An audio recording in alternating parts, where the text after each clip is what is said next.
Hi guys, હું છું કોમલ અને અહીંયા જઈ રહી છું હું મારા જોબ પર.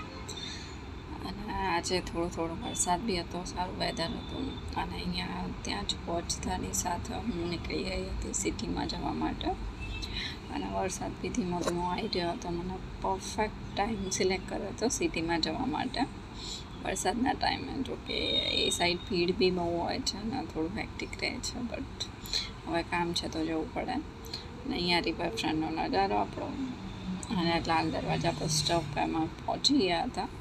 ત્યાંથી એક બેનને કલેક્ટ કરવાના હતા અને અહીંયા અમે કાપડની દુકાનમાં પહોંચી ગયા હતા. જે બી કાપડ લેવાનું તે અમે લઈ લીધું છે.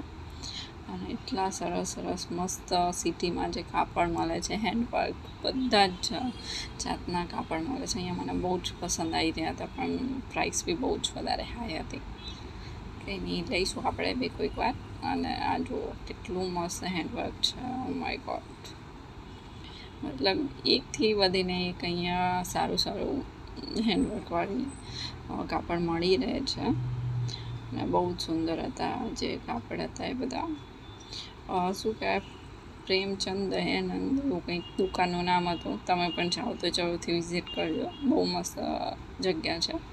અને અહીંયા અમે ફરીથી નીકળી ગયા હતા ટંકચાળ જવા માટે, જ્યાંથી અમારે કાપડના નામની મતલબ મેચિંગ લેસ લેવાની હતી. અને અહીંયા જુઓ સિટીમાં હજુ બી આ જૂનવાણી જે ઘર છે એટલા મસ્ત છે, માય ગોડ, બહુ જોરદાર છે. પણ બસ સૌથી વધારે ખામી છે તો અહીંયાના રસ્તાઓની. બહુ નાના સાંકડા છે. અને અહીંયા હું પહોંચી ગઈ હતી લેસની દુકાને. અને ફરીથી અમે નીકળી ગયા હતા નહેરુનગર જવા માટે. અને અહીંયા મને ખબર નહીં પડતી કે કેટલાક પુલ બનશે અમદાવાદમાં. એટલું બધું ટ્રાફિક હોય છે. અને અહીંયા હું પાછી પહોંચી ગઈ હતી ઘરે.